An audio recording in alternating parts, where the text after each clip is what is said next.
Samantala, buying price ng palay record high ang itinaas ayon sa Sinag. Ang detalye sa ulat ni Russell Simorio.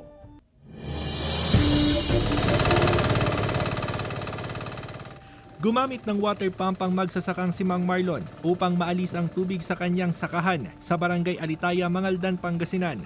Nais pa niyang maisalba ang mga pananim na nalubog sa baha. Naisalba sa amin. Kumuha ka namin ng yung makina. Binawasan namin yung tubig. Nilagay namin doon sa mataas para mabawasan yung tubig. Sa Oktubre, inaasahang aanihin ni Mang Marlon ang kanyang tanim na palay. Tiwala siyang maabutan pa niya ang mataas na presyuhan ng palay ng mga private trader. Nung nakaraan, yung mga nagbibili, mura. Mas maganda ngayon kung tinataas para umasinso.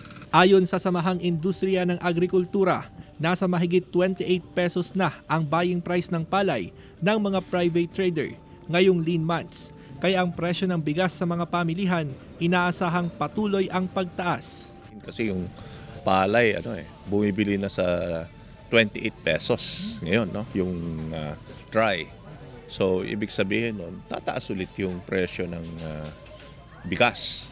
Sa pagbisita sa Pangasinan ni Senator Amy Marcos na tumatayong Vice Chairperson ng Senate Committee on Agriculture, tahasan niyang sinabi na posibleng magkaroon ng rice shortage sa bansa. Kailangan umanong mapataas ang lokal na produksyon para hindi umasa sa importasyon ng bigas. So yung sinasabi na hindi magkakaroon ng rice shortage, nagkakamot kami lahat ng ulo kung paano mangyayari yan.